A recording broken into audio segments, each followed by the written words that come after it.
Class 11 का 5वां chapter lesson 5 गणित है। सम्मिश्र संख्याएं और द्विघात समीकरण। सम्मिश्र संख्याएं और द्विघात समीकरण। Complex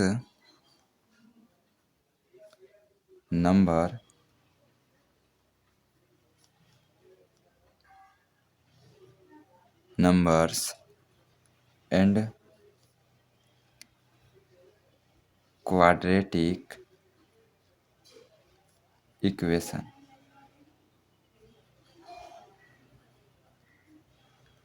equations. इस चैप्टर को हम स्टार्ट करेंगे। देखिए, इसमें जो है सम्मिश्र संख्याओं के बारे में पढ़ना है। तो सम्मिश्र संख्याएं होती क्या हैं? तो सम्मिश्र संख्याओं में वास्तविक भाग और काल्पनिक भाग दोनों समाहित होता है, तो उसे हम सम्मिश्र संख्याएं कहते हैं। सम्मिश्र संख्याएं जैसे कि वास्तविक संख्याएं होती हैं, तो इनमें हम तुलना करके बता सकते हैं कि कौन संख्या छोटी है, कौन संख्या बड़ी है। मगर काल्पनिक संख्याओं में यह हम नहीं बता सकते कि कौन संख्याएं छोटी हैं और कौन संख्याएं बड़ी हैं। ठीक है, इनमें यह तुलना नहीं किया जा सकता है। यदि आप तुलना करते हो तो यह चीज अर्थहीन होता है। ठीक है,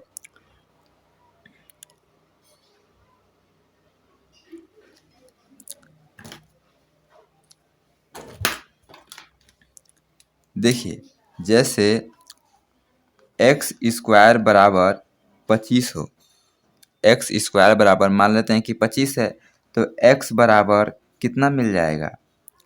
कड़ी में 25, स्क्वायर को उधर पक्षांतर किया तो एक्स बराबर प्लस माइनस 5। तो देख सकते हैं कि जो 5 है वह तो वास्तविक है। ठीक है, इसका अस्तित्व है। देखिए अब यहाँ पर एक्स स्क्वायर बराबर यदि -25 हो तब, तो जब एक्स स्क्वायर को जब उधर पक्षांतर करेंगे तो -25। ठीक है, अब यहाँ से x बराबर 5 तो निकल जाएगा, कड़ी में -1 बच जाएगा। ठीक है, तो देखिए ये कड़ी में जो -1 आ रहा है ना, यही काल्पनिक संख्या बना रहा है। बात समझ में आई? तो देखिए, काल्पनिक संख्याएं वह होती हैं कि जब किसी संख्या का वर्ग करने पर ऋणात्मक आवे। जब कभी किसी संख्या का यदि हम वर्ग करें तो यदि ऋणात्मक आए तो वह काल्पनिक संख्या होती है। ठीक है ना? जैसे कोई भी यदि द्विघातीय समीकरण हो, द्विघातीय समीकरण लेते हैं जैसे कि ax² plus bx plus c बराबर 0, द्विघातीय समीकरण। यह द्विघातीय समीकरण का व्यापक रूप है। जितने भी द्विघातीय समीकरण होते हैं इसी प्रकार के दिखेंगे। जैसे मान लेते हैं कि 2x² plus 2x² plus 5x plus 10 equal 0।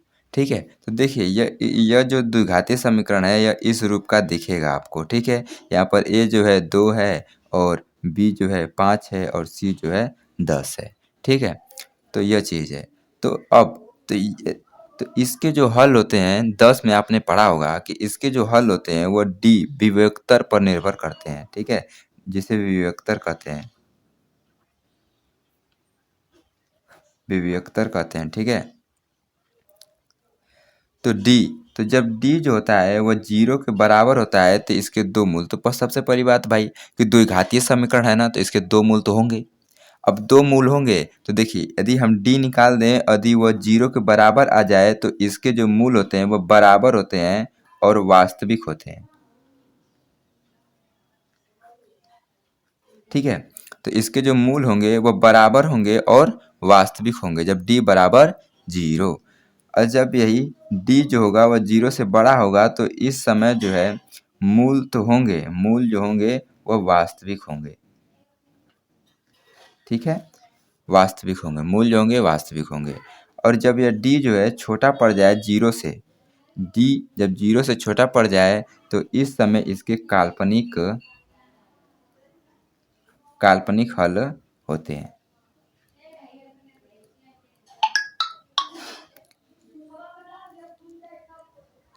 तो जब डी छोटा होगा मतलब कि डी लेस देन 0 तो उस समय इसके काल्पनिक हल होते हैं। हाँ, बता देता हूँ कि डी जो है वो किसके बराबर था, तो डी बराबर बी स्क्वायर माइनस 4ac। ठीक है, यही वैल्यू होती है। ठीक है, ये जो बी है देखिए यहाँ पर द्विघातीय समीकरण में बी कहाँ पर है, तो द्विघातीय समीकरण में बी एक्स का गुणांक है। ए कहाँ पर है, तो वह एक्स स्क्वायर का गुणांक है और सी जो है वह अचर पद है। ठीक है ना, तो हम बी स्क्वायर माइनस 4ac निकाल कर ही पता कर लेंगे कि इस चीज़ से हम पता कर लेंगे कि इसके हल काल्पनिक होंगे वास्तविक होंगे। ठीक है, तो इस समय देखिए वास्तविक 2 बार आ रहा है, तो इस समय जब बराबर रहेगा तब भी वास्तविक रहेगा और मूल जब वास्तविक रहेगा तो यह चीज़ रहेगा। काल्पनिक हल होगा तो उस समय डी जो है आपका छोटा पड़ जाएगा 0 से। क्लियर? काल्पनिक संख्या। अब देखिए नोट्स भी बनाते रहिएगा साथ साथ। ठीक है, ठीक है, अब पूरी बातें लिखवाई नहीं जा सकती तो अब साथ साथ नोट्स बनाएंगे। ठीक, काल्पनिक संख्याएं।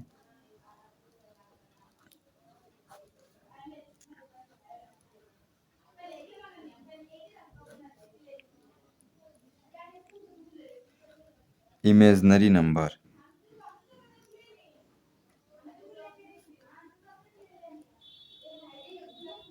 Imaginary number.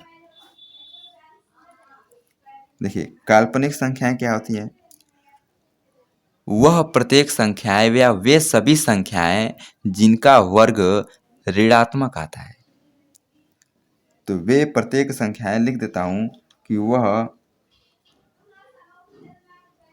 प्रत्येक संख्याएं जिनका वर्ग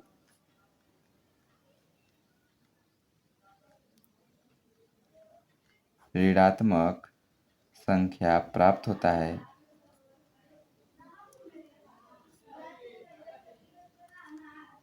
वे संख्याएं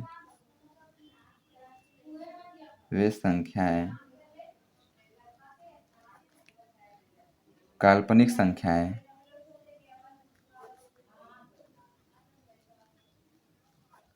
कहलाती हैं।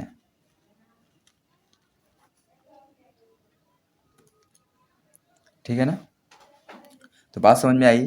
जैसे कि देखिए हम ले रहे हैं कि माइनस कड़ी में -3, तो अब जब हम कड़ी में -3 का वर्ग करेंगे तो डायरेक्ट क्या होगा, कड़ी हट जाएगा तो अंदर बचेगा कितना। जैसे कि देखिए इसका जब हमने वर्ग किया तो कड़ी तो हट जाएगा भाई, अंदर बचेगा कितना, -3।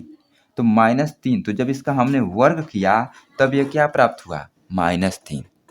ठीक है, ये भी बात समझिए कि जब किसी वास्तविक संख्या का हम वर्ग करते हैं तो वह कतई ऋणात्मक नहीं हो सकता। तो भाई इसके वर्ग करने पे तो ये तो ऋणात्मक आ रहा है, तो सिंपल सी बात है कि वास्तविक है नहीं, और वास्तविक है नहीं तो बचा क्या, काल्पनिक। तो इसलिए क्या है, काल्पनिक है। कड़ी में -5 है, इसका जब आप स्क्वायर करोगे तो कितना आएगा, -5। देखिए भी ऋणात्मक आ गया, और ऋणात्मक आ गया भाई, वर्ग करने पे ऋणात्मक आ गया, इसका अर्थ है कि यह जो है काल्पनिक है।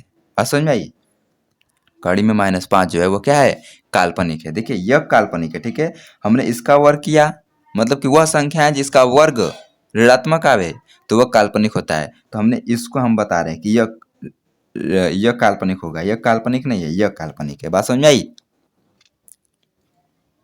तो काल्पनिक संख्या जैसे देखिए मान लीजिए अगर कड़ी में -17 हो, कड़ी में -0.5 हो, तो यह सभी जो है काल्पनिक संख्या हैं। कड़ी में -7/2 हो तो ये सभी क्या है, काल्पनिक संख्या है। बात समझ में आई ना। अब देखिए जैसे कि कड़ी में -5 है तो इसे हम लिख सकते हैं, हम इसे लिख सकते हैं कड़ी में 5 और कड़ी में -1।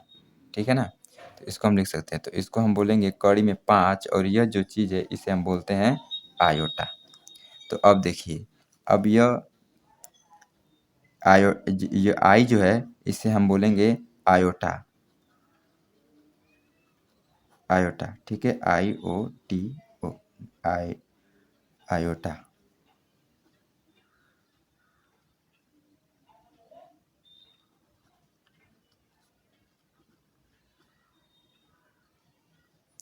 आयोटा, ठीक है ना।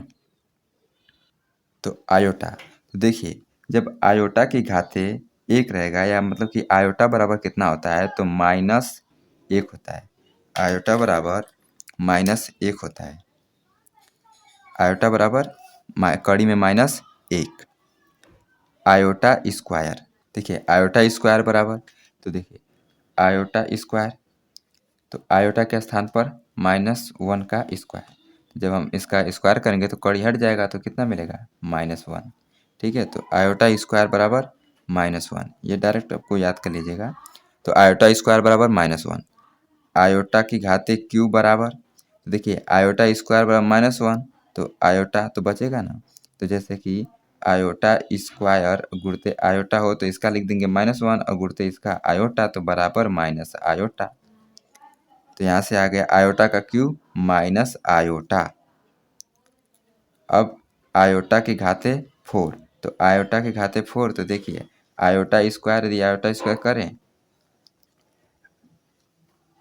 यहाँ पे देखिए आयोटा स्क्वायर गुणते आयोटा स्क्वायर करें, तो आयोटा का मान कितना है, -1, और इसका -1 गुणा कर दिए 1, ठीक है ना। तो इसका आ जाएगा 1। तो देखिए आयोटा का कड़ी में -1, आयोटा स्क्वायर का -1, आयोटा क्यू का माइनस आयोटा, आयोटा की घाते 4 का 1, ठीक ना। अब देखिए यहाँ पे देखिए कि आयोटा की घाते जो 4 है उसकी वैल्यू कितनी आ रही है, 1 आ रही है। तो आयोटा की घाते 4 की वैल्यू 1 आ रही है, तब हम एक प्रमेय निकलता है, इस एक बातें इससे निकलती हैं कि जब भी आयोटा की घाते 4 का गुणज हो, आयोटा की घात आई की घात 4 का गुणज हो, तो उसका मान 1 होगा। तो देखिए आयोटा की घात 4 का गुणज जब होगा तो उसका मान कितना होगा, 1 होगा। देखिए आयोटा की घाते 4 के यदि लिख दें तो इसकी वैल्यू जो होगी 1 होगी। देखिए कैसे, आयोटा की घाते 4k को हम आयोटा की घाते 4 और गुणते आयोटा नहीं, आयोटा की घाते 4 और इसकी घाते के हम लिख सकते हैं।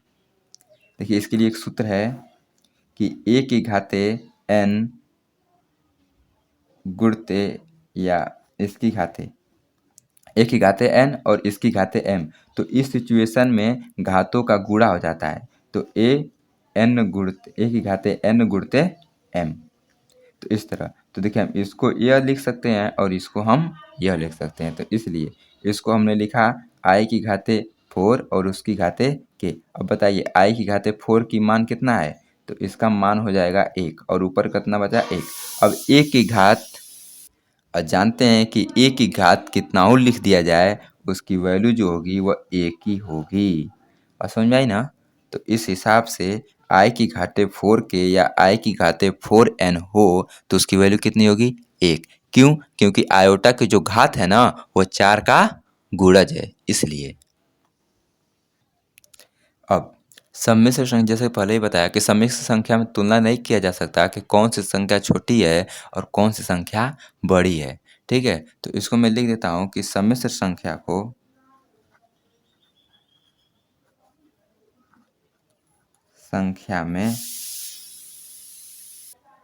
संख्या में किसी संख्या को छोटा या बड़ा कहना अर्थहीन है,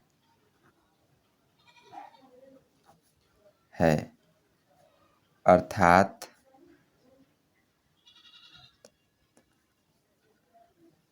इसका कोई मतलब नहीं होता। ठीक है, जैसे कि मान लीजिए कि 4 आयोटा बड़ा बताया जाए 2 आयोटा से, तो यह जो है वो गलत है। ठीक है, यह जो है अमान्य है, अमान्य है, या आप कह सकते हो कि अर्थहीन है। ठीक ना, यह चीज़ क्या है, अर्थहीन है। तो ऐसा आप कुछ नहीं कर सकते हो।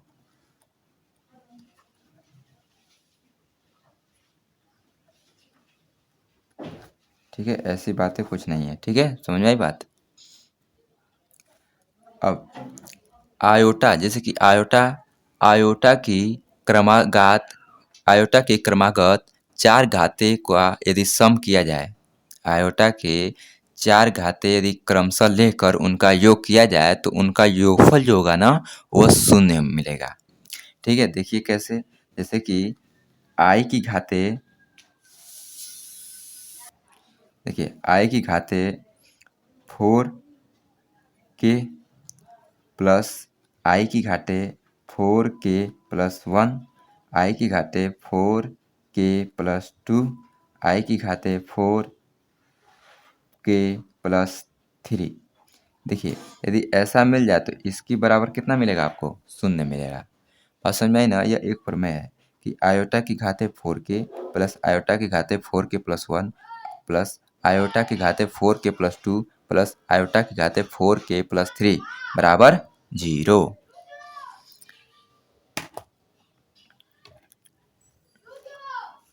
देखिए यह जो है 4 का गुणज है ना, 4 का गुणज है ना भाई, तो इसे हम क्या लिख सकते हैं, 1 लिख सकते हैं।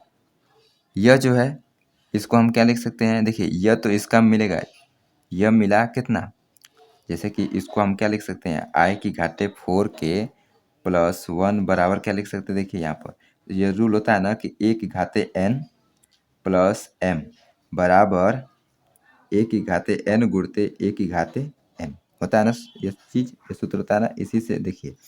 तो आई की घाते 4 के प्लस 1 तो लिखेंगे आई की घाते 4 के, अब गुणते आई। ठीक है, यहाँ पर आ गया 1 और यहाँ पर आ गया 4 के, तो इसकी वैल्यू कितनी होगी, देखिए यहाँ से बचा, इसकी वैल्यू आएगी 1 और इसकी आएगी आयोटा, तो यहाँ पे बन गया आयोटा। इसके देखिए तो इसका हो जाएगा कितना, 1, और यह आयोटा पे 2 बचेगा, तो आयोटा की 2 की वैल्यू कितनी बताई गई, -1। इसकी वैल्यू हो जाएगी 1 और आयोटा पे बचेगा 3, तो आयोटा पे 3 आया तो उसकी वैल्यू कितनी बताई गई थी, माइनस आयोटा। तो इससे यह कैंसिल हो जाएगा, इससे यह कैंसिल हो जाएगा और इस प्रकार से 0 आ जाता है। ठीक है ना, इस प्रकार से 0 आ गया।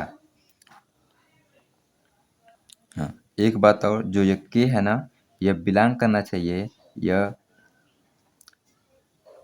इंटीजर से। ठीक है, ये कैसा होना चाहिए, इंटीजर होना चाहिए। जो k यहाँ पे लिया गया है, k लग सकते हैं, कहीं कहीं n भी लिया जाता है। ठीक है, तो n ठीक रहेगा, वैसे कोई बात नहीं है, k भी ले सकते हैं। तो जो n या k है ना वो इंटीजर होना चाहिए, पूर्णांक होना चाहिए। ठीक है, पूर्णांक समझ रहे हैं ना, -1 हो, -2 हो, 3 हो, 0 हो, 4 हो, यह सब जो है ये इंटीजर है। देखिए शून्य पूर्णांक, ये ऋणात्मक पूर्णांक और ये धन पूर्णांक, 2 3 1 2।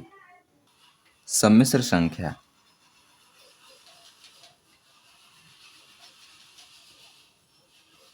इंग्लिश में जानते होंगे क्या बोला जाता है, कॉम्प्लेक्स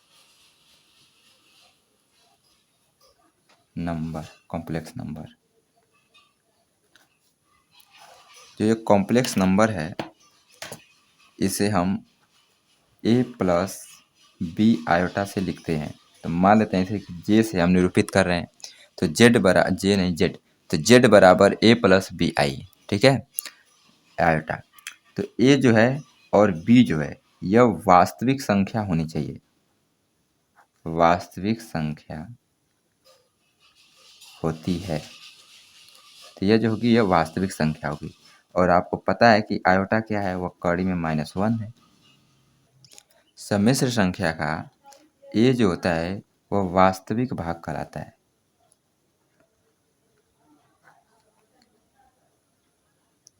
और जो b होता है ना वह काल्पनिक भाग कहलाता है।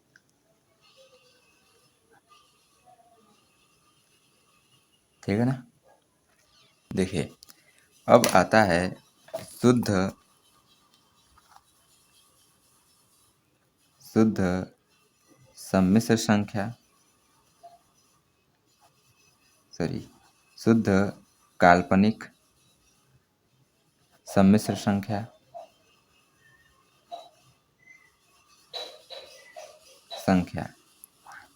तो शुद्ध काल्पनिक सम्मिश्र संख्या, तो देखिए सम्मिश्र संख्या है ना, A plus B I, A plus B I ये सम्मिश्र संख्या है।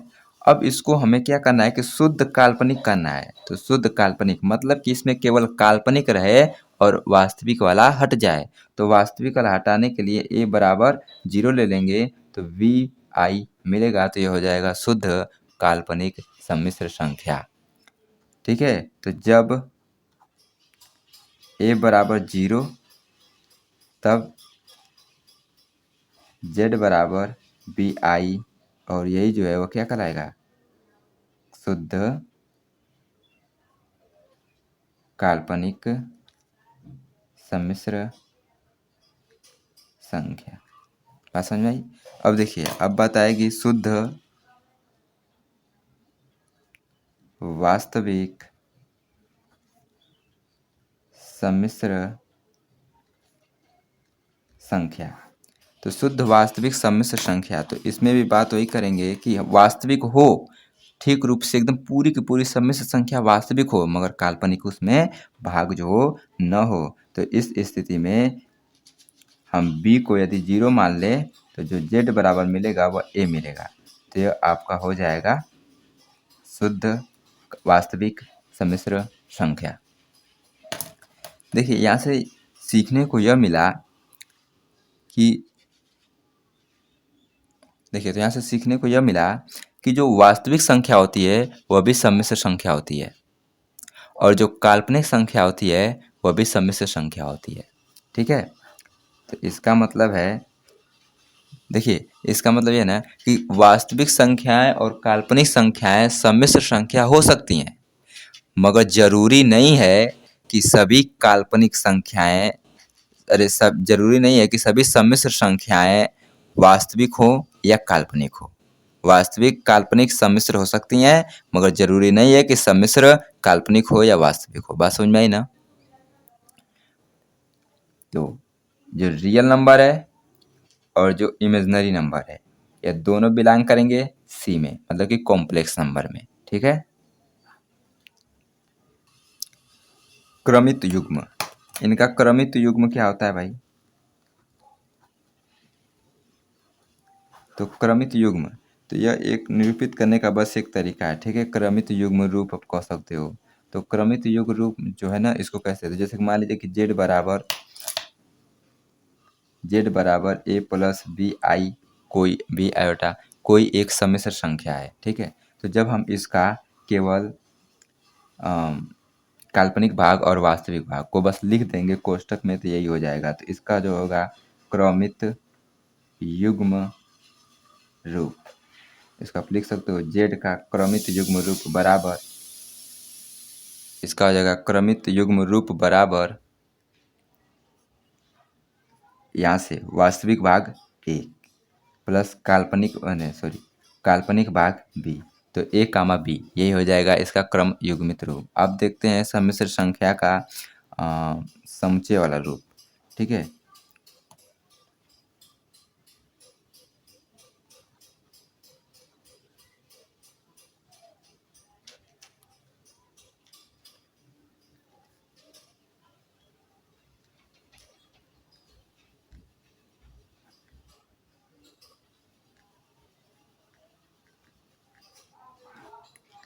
तो सेट ऑफ कॉम्प्लेक्स नंबर,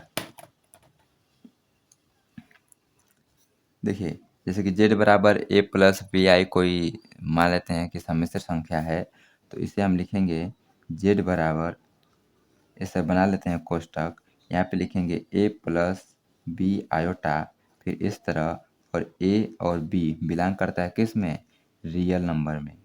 ठीक ना, और जहाँ पर या लिख सकते हो जहाँ आयोटा इक्वल माइनस √1। ठीक ना, और इस तरह कोष्ठक से इसको बंद कर देंगे। एक तरीका से और लिख सकते हैं z बराबर यह क्रम युग्मित ए कामा बी कोष्ठक में कर दीजिए ए कामा बी, और उसके बाद इस तरफ फिर ए और जो बी बिलोंग करेगा रियल नंबर में, बस इतना ही कर दीजिए। ठीक है, तो ये हो जाएगा दोनों सम्मिश्र संख्या का समुच्चय। जैसे कि एक एग्जाम्पल लेता हूँ, देखिए 5 प्लस 2 आयोटा। तो 5 प्लस 2 आयोटा है, तो इसे हम सम्मिश्र संख्या में निरूपित करना है। तो z बराबर, तो हम लिख लेंगे सबसे पहले कि 5 प्लस 2 आयोटा एन 5 कामा 2 जो बिलोंग करता है रियल नंबर में, एन जहाँ आयोटा बराबर कड़ी में -1, सिंपल सी बात। या z बराबर 5 कामा 2, और 5 और 2 जो देख रहे हैं कि रियल नंबर बिलोंग कर रहा है, तो बस इसको बंद कर देंगे, इस तरह हो जाएगा। सम्मिश्र संख्याओं पर प्रमेय, देखिए पहला प्रमेय, यदि कोई सम्मिश्र संख्याएं शून्य, यदि कोई सम्मिश्र संख्या हो, यदि शून्य के बराबर हो, तो उसके वास्तविक भाग जो होगा भाई और जो काल्पनिक भाग होगा ना, वो दोनों ही शून्य होगा। ठीक है, यदि कोई सम्मिश्र संख्या यदि आपको 0 मिले ना, उसके बराबर 0 दिया जाए, कह दिया जाए कि ये सम्मिश्र संख्या भाई 0 है, तो उसका जो वास्तविक भाग होगा और जो काल्पनिक भाग होगा, जब 0 रहेगा ना, तभी वो संभव हो पाएगा कि वह सम्मिश्र संख्या 0 है। मतलब है कि जब z बराबर आपको 0 दिया जाए ना, तो उस स्थिति में a बराबर भी 0 रहेगा और b बराबर भी 0 रहेगा। अगला देखिए, यदि दो सम्मिश्र संख्याएं बराबर हों, तो उनके वास्तविक और काल्पनिक भाग अलग अलग बराबर होते हैं। जैसे कि दो सम्मिश्र संख्याएं, मान लीजिए कि z1 बराबर a प्लस बी आयोटा और z2 बराबर c प्लस डी आयोटा दे दिया जाए, और आपसे बोल दिया जाए कि यह z1 जो है वह z2 के बराबर है भाई। और जब z1 और z2 आपस में बराबर हैं, तो जब दो सम्मिश्र संख्याएं आपस में बराबर होंगी, तो उनकी जो वास्तविक भाग होगा और जो काल्पनिक भाग होगा वह अलग अलग आपस में बराबर होंगी। ठीक है, देखिए कैसे, तो इसका देखिए z1 का यह रियल पार्ट है और यह इमेजिनरी पार्ट, मतलब कि यह वास्तविक भाग और यह काल्पनिक भाग, यह वास्तविक भाग यह काल्पनिक भाग। ठीक है, तो जब हम तुलना करेंगे तो दोनों आपस में बराबर है, तो तुलना करेंगे तो a और c आपस में बराबर मिल जाएगा। तो अर्थात a बराबर c तथा b बराबर d। बात समझ में आई ना? आइए देखते हैं, जैसे कि मान लीजिए कि z1 बराबर दिया हो 5 प्लस 2 आयोटा, ठीक है, तथा z2 बराबर दिया हो 5 प्लस x आयोटा, ठीक है, तथा z1 बराबर इतना दिया है, z2 बराबर इतना दिया है, कह दिया गया है कि z1 बराबर z2 है। तो इस सिचुएशन में तब हम तुलना कर लेंगे इसका। देखिए, तो 5 से 5 बराबर तो पहले से मिल रहा है। अब जो इसका इमेजिनरी आयोटा के आगे है, आयोटा के आगे है, मतलब कि यह जो है काल्पनिक भाग है 2, और ये भी इसका x जो है काल्पनिक भाग है, तो काल्पनिक काल्पनिक से बराबर होगा और वास्तविक वास्तविक से बराबर होगा। तो इस हिसाब से तुलना करने पर x बराबर कितना मिल गया? 2 मिल गया। तो यही आंसर हो जाएगा। ठीक है, तो इस हिसाब से जैसे कहा गया है तो इसमें कि यदि दो सम्मिश्र संख्याएं बराबर हों, तो उनके वास्तविक और काल्पनिक भाग अलग अलग बराबर होते हैं। ठीक है, तो इस हिसाब से हम तुलना करके निकालते रहेंगे, आगे ज़रूरत पड़ेगी इसकी। ठीक है ना? ठीक है, आज यहीं तक रखते हैं, फिर अगले वीडियो में आगे से स्टार्ट करेंगे, जिसमें कि हो सके सम्मिश्र संख्याओं का योगफल होगा और उनके ठीक है गुणधर्मों के बारे में अध्ययन करेंगे। ठीक है, नमस्कार, धन्यवाद।